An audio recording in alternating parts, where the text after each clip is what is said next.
Hello everyone and welcome back to my channel, Edmond Mindaros.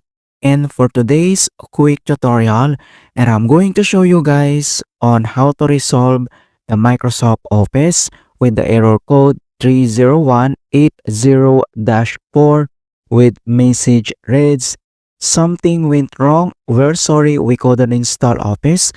Please make sure you're connected to the internet, then retry your installations," with the error code 30180-4.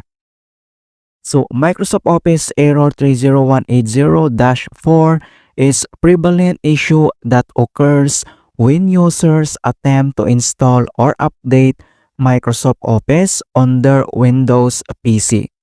This error typically disrupts the installations process, displaying a message that prevents users from completing a setup. Common causes are unstable or slow internet connections, missing and corrupt system files. Kung paano ba natin ito i-fix, and without further ado, and let's go ahead. So the first solutions we will do is to run network and store apps troubleshooter. Kung paano ba yan natin gawin, all you have to do is to open up on a search menu. And dito sa search for apps, so type mo lang dito yung troubleshoot settings. And then, i-click mo lang dito yung open.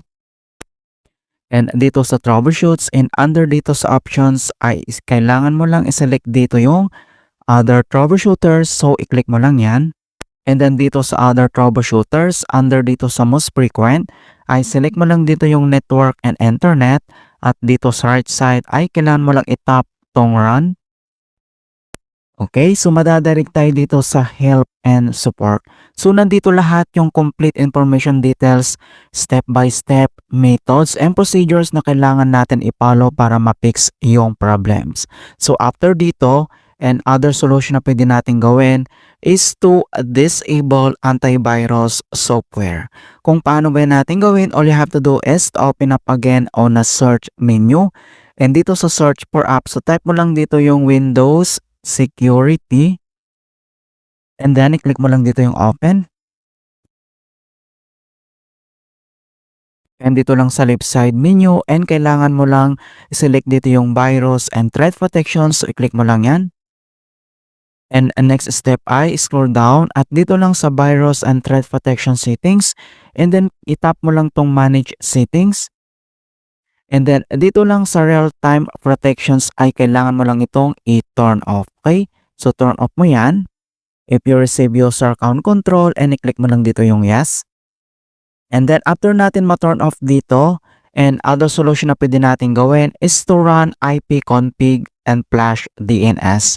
Kung paano ba yan natin gawin, all you have to do is to open up again on a search menu. And dito sa search for apps, so type mo lang dito yung CMD or ito yung tinatawag na command prompt. And then kailangan mo lang mag-right click and select mo lang dito yung run as administrator. If you receive user account control, and i-click mo lang dito yung yes. And once na-open mo na itong administrator command prompt, ay kailangan lang natin i-enter yung command keyword na ipconfig //DNS. So, kailangan mo lang i-type yung command keyword na ipconfig, that is one word, space //DNS, that is one word, and press mo lang yung enter.